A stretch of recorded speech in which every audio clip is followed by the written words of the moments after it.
esse trabalho que está sendo feito de levantamento de dados. Por favor, continue, porque a sua explanação estava maravilhosa. Mas tem um detalhe muito importante, Fabélia, que não foi analisado ainda, que é o tamanho e a importância da agricultura orgânica.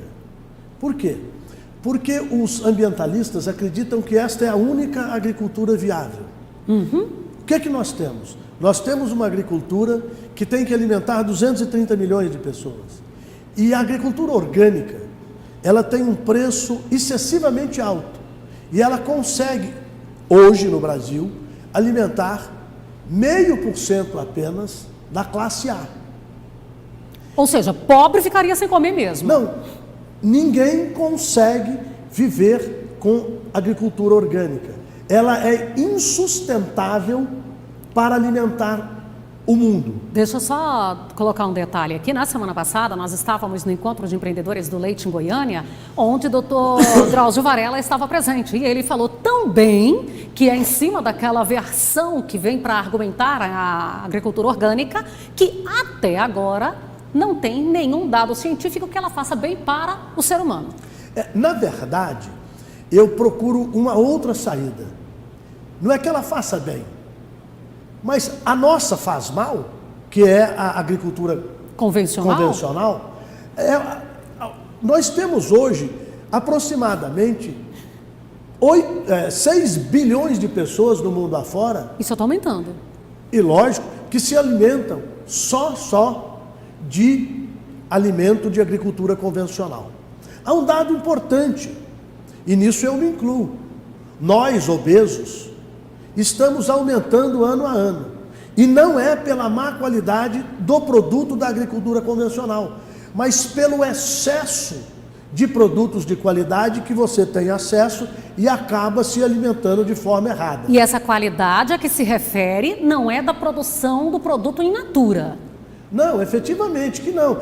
Não é o arroz que veio com problema. É aquilo que nós chamamos da transformação. É o processamento. Quando você processa o alimento, você cria uma grande facilidade para alimentar. Eu vou usar aqui uma metáfora de um amigo que tem 90 anos hoje e que diz que o mal do mundo é o excesso de comida.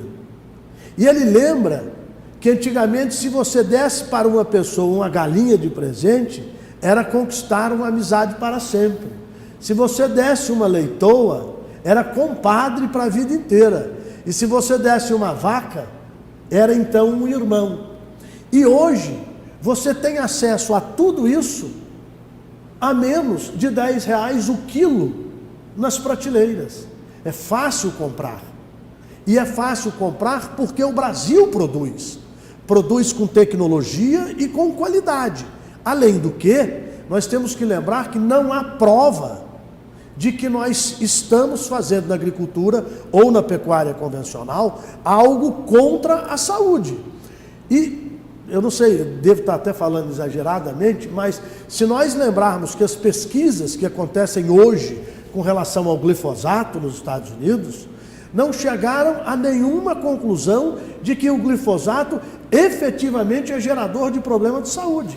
E por falar em glifosato, esta semana, no domingo, eu fui ao supermercado e eu queria lá comprar algum fertilizante para as minhas plantinhas do jardim. O que eu achei na prateleira do supermercado para eu comprar, para eu levar para o meu jardim, para eu manipular, para eu mexer à vontade? Glifosato. O detalhe é que o público, de um modo geral, não olha para os nomes das moléculas, ele olha só o nome comercial. Então tá lá, herbicida, pronto. Mas nós temos um outro problema que está aí. O glifosato não pode ser vendido sem receita. E ele está lá e como na que ele caixinha, está? todo rotulado. Isso, veio de onde? Ou do Paraguai ou da China, com certeza. Isso quer dizer o quê? Aviltou-se uma regra de meio ambiente e aviltou-se o pagamento de impostos. Por quê? Porque esse produto entrou de forma camuflada, tem a mesma composição química e causa prejuízo a nós que fabricamos. Por quê? Nós só comercializamos glifosato sem ser genérico. ou seja, com nomenclatura. Então esse é um problema que está na nossa mesa de discussão e há 4 anos não se fala nele, que é o agrotóxico genérico, que o Brasil caminha a passos muito lentos. Tanto é, só desculpando, a diferença de preço do nosso agrotóxico com o da Argentina é algo em torno de 42%. E quanto a essa questão ambiental também, eu acho que é bom a gente ressaltar, porque já recebemos dados de que a contaminação, tanto humana quanto ambiental, ela ocorre mais nos quintais e pequenas propriedades, até mesmo por falta de uma assistência adequada, né, doutor? Essa é uma vertente que nós vamos ter que mudar. Isso não vai acontecer. E não estamos querendo, de forma alguma, criar uma guerra entre o pequeno e grande. Até porque tem que estar unido, todo mundo. A questão é cultural. Então, existe uma ideia de que você cura o bezerro jogando terra no umbigo e um pouquinho de criolina. Quer dizer, você está jogando bactéria, você está matando ou você está... Mas isso é cultural. O que nós temos que fazer? Nós temos que ter uma assistência técnica gratuita, muito mais invasiva, de chegar no pequeno produtor e dizer, olha, eu estou aqui para te prestar um serviço que não te custa nada e vai melhorar a sua qualidade de vida. Porque aquele produtor, ele tem um fator diferencial. Ele, antes de vender, ele alimenta-se com aquele produto do sítio. Então nós temos que ter uma evolução nisso. Espero que o CAR nos mostre como somos realmente e aonde que temos que investir mais. Essa questão cultural que você cita, ela está intrínseca em muitos dos nossos produtores, especialmente os pequenos. Eu tomo como exemplo meu pai, que foi criado na roça e, por exemplo, no momento de aplicação de herbicida, ele só entende que o efeito vai ser eficaz.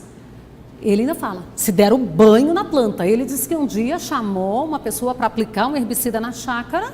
Quando ele viu, ele achou que não ia ter efeito, porque ele vai lá e passa e repassa. Mas nós temos hoje... Aí a falta da assistência. Porque nós temos que... Aquilo que a gente tem que analisar é o seguinte, a evolução tecnológica nos últimos anos é muito grande.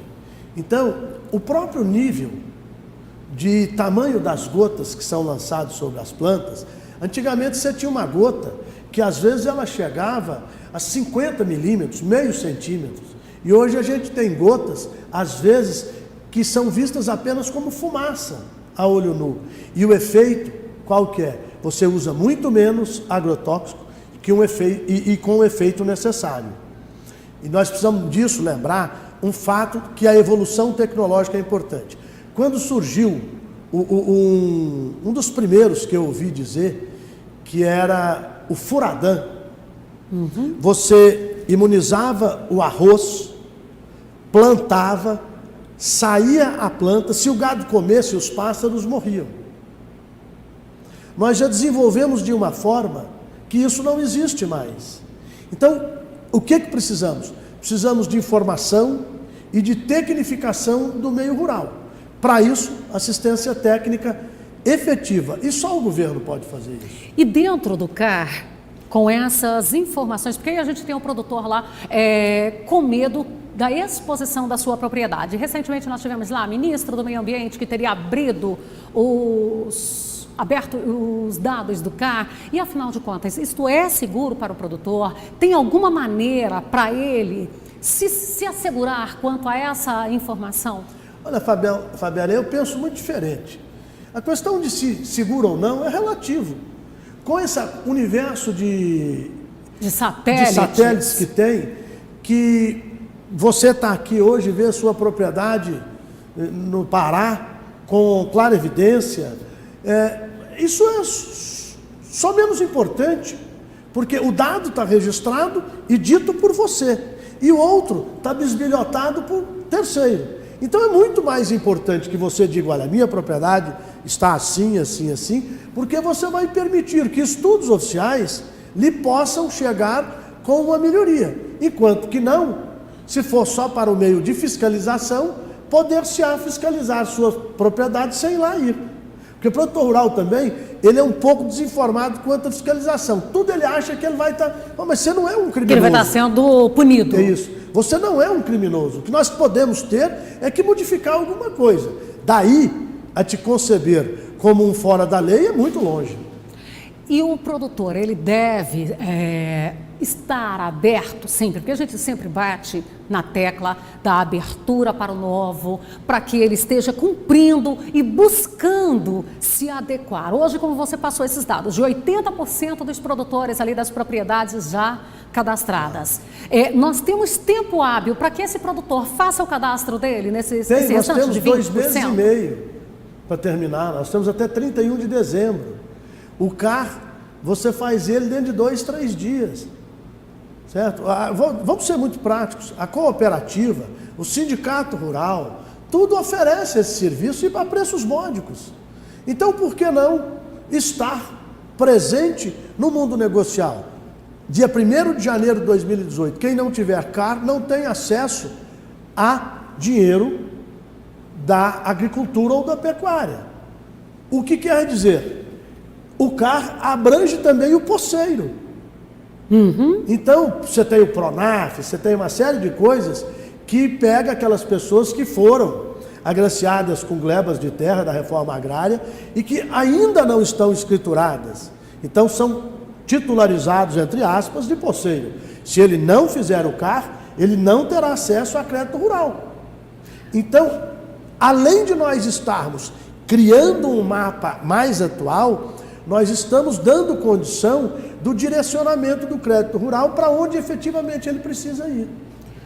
Dentro dessa mesma linha do CAR, nós estamos vendo chegar aí o E-Social, que também vem para verificar as condições lá da estrutura do produtor que ele oferece aos seus colaboradores.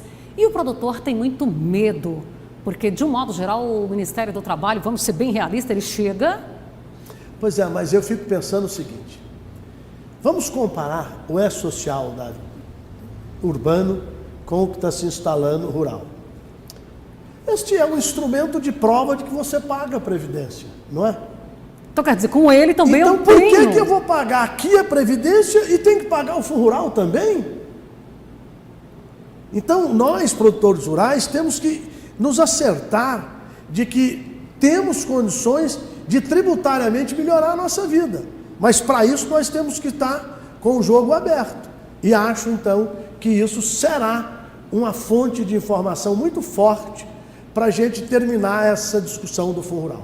A gente pode dizer que o produtor, então aquilo que eu sempre estou dizendo aqui no programa, né? Que é para o produtor se adequar, para ele se instalar naquilo que está sendo solicitado pelo governo, porque a gente pode dizer assim que o governo vai ser engolido por ele próprio, com essas informações que, por exemplo, vem o CAR, o produtor vai lá e declara, faz a sua certificação toda, o governo vai ter um dado real e que o produtor pode usar em favor dele, sim, até contra o governo, se for o caso. Lógico. Assim o E-Social também. Eu acho que ele tem essa mesma finalidade.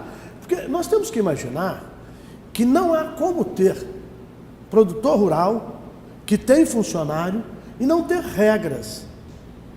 Então, o E-Social, na verdade, ele é um diminuidor de regras.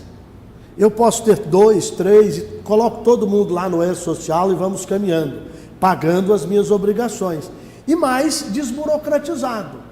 Evidentemente que isso vai me dizer uma condição para que eu me defenda eventualmente.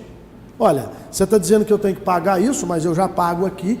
Aqui está no rol do E-Social qual o imposto que eu estou pagando. Então eu estou desobrigado desse. Enfim, eu acho que nós temos que ser realistas.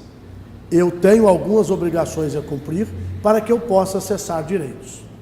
Olha, eu quero agradecer, doutor Aires, pela sua participação e vamos em outros momentos trazê-lo mais vezes, porque a gente sempre tem temas a discutir aqui e a sua explanação sempre contribui bastante.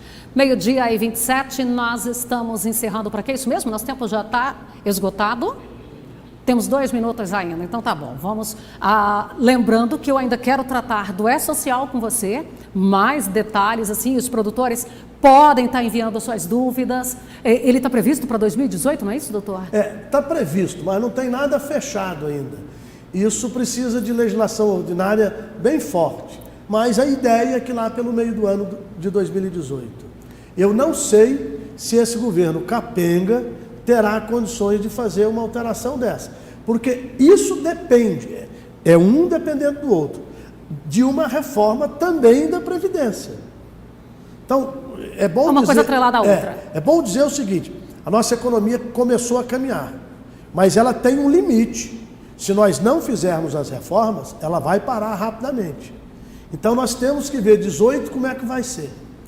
Então, a gente fica nesse aguardo e vamos já trazendo as informações para que o produtor se prepare, para que o produtor não seja pego de surpresa, não se surpreenda, porque as ações, elas são lançadas, divulgadas, são datadas, normalmente nós já estamos acostumados com isso, prorrogadas, porque esse prazo, ora no momento não houve adesão, ora no outro momento o suporte governamental não é suficiente para atender àquela necessidade, como hoje já é uma perspectiva que essas empresas adaptadas e aptas a fazer o E-Social, fazer todo um laudo, não tem empresas, não tem profissionais no mercado suficiente.